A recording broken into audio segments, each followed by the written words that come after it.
first of all, appreciate everybody coming out. It's great seeing you. I'm excited. We've had 2 really good days. I mean, yesterday, going to the Children's Hospital has turned into a really cool event that we're going to try to do every single year. The poster giveaway today has turned into a really cool event, and we're excited about that as well. And then obviously the announcement of taking the names off the jersey has been, I think, received really well. That people are excited with the direction of the program and the future of the program, but also being very respectful of our past and our traditions and our history. So it's an exciting time. Recruiting's going really well right now. Season tickets are going really well, and the development of our players. We've had a great summer. Our guys look better. I was thinking about it on the walk out here. Is my Audrey and the rest of you guys. I put Paris on the scale because nobody believes. He's just weighed in at 299.4, and if there's anybody that doesn't believe me, I'll take you in there and we can put him on the scale.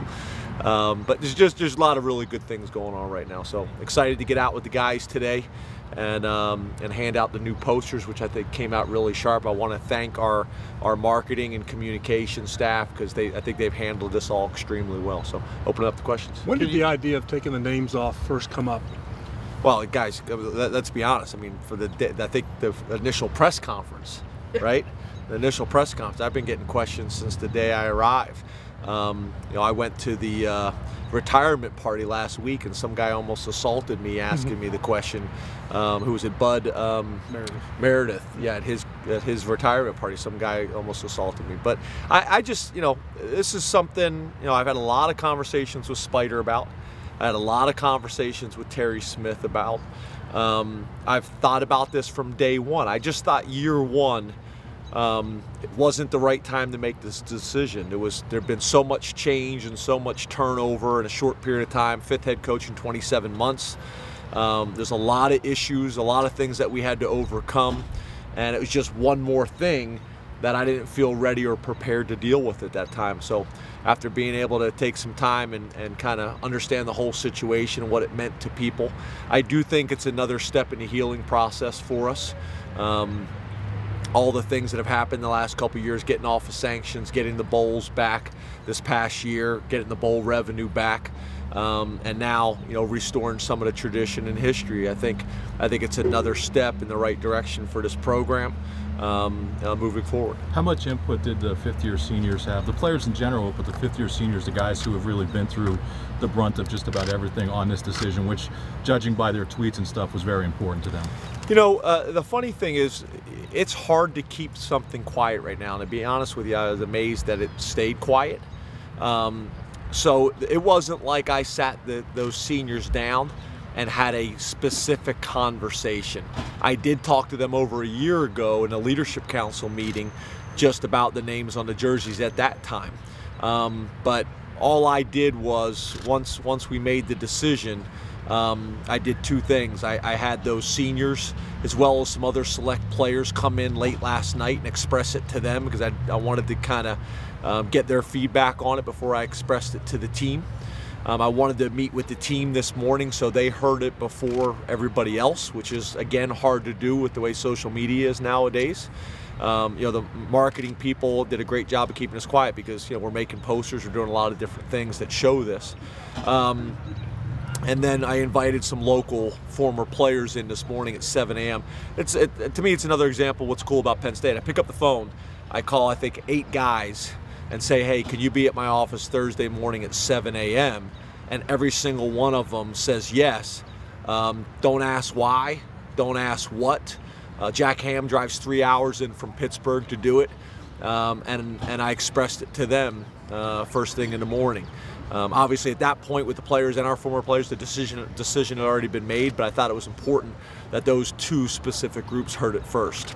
So it wasn't like it was one specific question, one specific discussion. It was really a conversation and a fact gathering over the last year and a half or however long we've been here. You said, James, you talked with Spider a little bit. What's it been like having him back, and what were his thoughts? What was his input? Because I think his wife sewed all those names on those jerseys, and it just had a big part in that. Yeah, and we actually brought Spider's wife in to take the stitching out of all of them.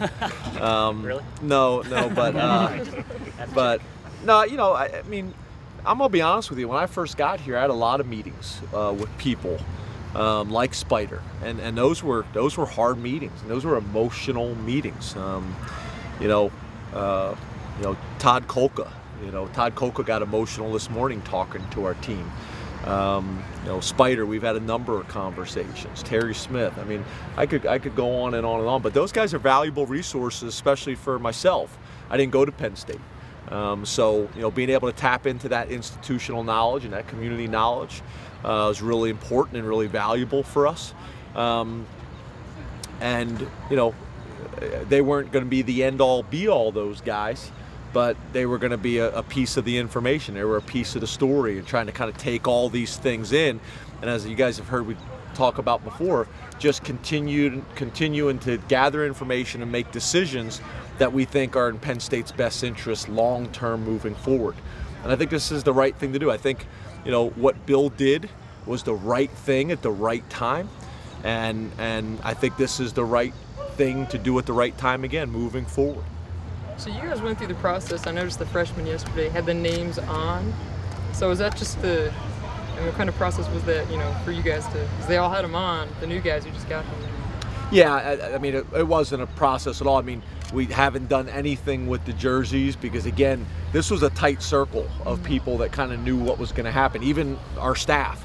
You know, our staff found out this morning at 7:30. Our players found out before the rest of the coaches found out. So, you know, the jerseys were left as they were. It's not that complicated to tear the names off, the stitching off the back, and we got plenty of time to do that before now in Temple. And, you know, and the other thing is we're ordering, you know, new uniforms and new equipment all the time. So, you know, we just tried to keep this as tight as we possibly could. Did the guys applaud, or what did they do when you announced this to them in the squad room? You know, I think it was kind of like taking it all in. You know, I expressed it. Then the former players got up and talked about the significance that it meant to them. I told them they have 1 or 2 minutes to speak, no more than that. And I looked at Spider and I said, Spider, did you hear what I said? 1 or 2 minutes, because Spider can, you know, he can tell some stories. So those guys got a chance to get up and talk, and I think they get it. I think whenever you make a decision like this, there's probably 5% that, you know, maybe aren't completely sure or those types of things. Just like when we put the names on, you know, that's part of it. But I think having those former players in there, and Spider and Terry, and talking about the significance it means to them and this program and what it stood for and why it's so important, you know, it's hard to argue with that. That's also why I brought that select group of guys up the night before, so that if there is a few guys in the locker room that after the meeting's over don't understand, they can go over and kind of reinforce the reason for it. And in the end, we've made a decision and we're moving forward now, and everybody's going to be pulling in the right direction. But I don't want you to take that the wrong way. I think it was received extremely well, extremely well. James, was there any significance to doing it today, and when did that tight circle sort of decide? When was that decision made before you told everybody else?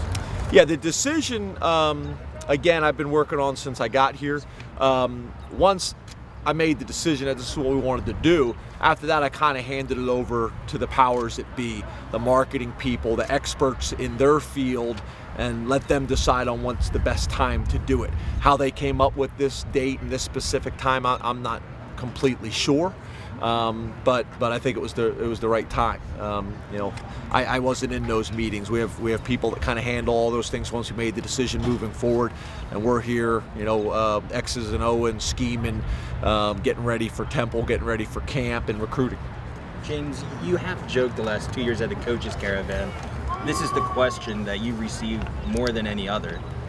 So I'm just curious, going forward now, what's the second question you heard the most often, and how early did you know that this was really important to Penn State fans? I knew this was important from day one. This was a real common question. So I don't know, we probably need to cancel the caravan next year because there's nothing else to talk about. That and travel camps. I mean, what else is there to talk about in the caravan, right? I mean, huh? Hackenberg. Yeah. You guys love that too, right? But no, I knew this was important from day one. You know, any decision you make, there's going to be a percentage either way that don't completely agree.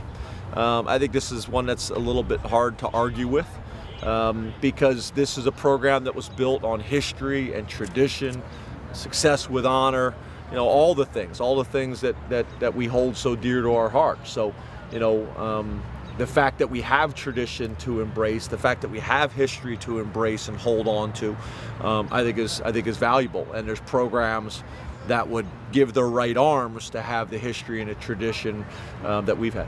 So this is one of the biggest items on your to-do list. What's the next biggest one with this program and this culture?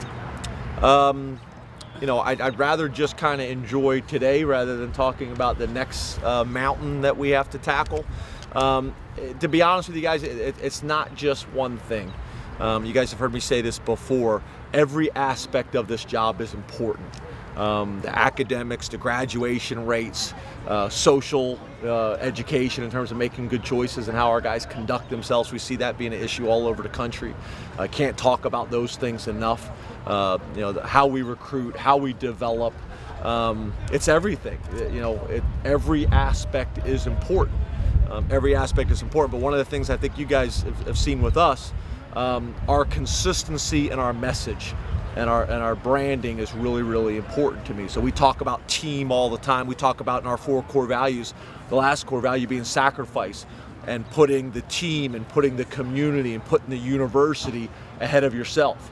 And I think this is a great example. You know, one of our core values goes hand in hand, you know, with taking the names off the jerseys and everything we try to do. I think that's really, really important with your players, with your fans, with everything you're doing, that there's consistency and carryover with your messages and the things you're trying to do. I remember the first time the team took the field here with names on their jerseys, the reaction from the crowd, there were signs, "Thank you for staying," and all that. What do you anticipate the reaction will be first home game here when you go out there without the names now? You know, I don't know. I don't know. You know, again, you guys have a lot of perspectives that I don't because I wasn't here. But I think it's going to be good. I mean, you know, social media allows you to kind of see some things that maybe you normally wouldn't see. So I've gotten a lot of really good positive feedback. Terry, I stopped in his office and said, "How's it going?" He said, "You know, it's been unbelievable." He said a bunch of guys have reached out to him. A couple guys called him. I think Terry's going to come out and talk to you guys. You can ask him, but I forget who it was. One of the guys said, "Hey, I'll be in town next weekend." And Terry said, "Why?" And he goes, "I'm just excited. I want to come back." You know, and that was a consistent theme this morning, talking to all the former players, that they thought this was going to have significant impact. They thought this was going to have significant impact on the former players. They thought this was going to have significant impact on maybe a portion of our fan base. You know, the way I describe it is, a good portion of our fans dug their heels in and fought when times got tough, and there was some people that distanced themselves. And what you hope is maybe this is another opportunity, another example to pull those people back in and bring our family back together. You know, bring our family back together that's been fractured. And I think since the day we've arrived, that's what we've been trying to do, is rebuild the family and bring the family back together. Thank you, Coach. Thanks, guys. Thanks for being here. Yep.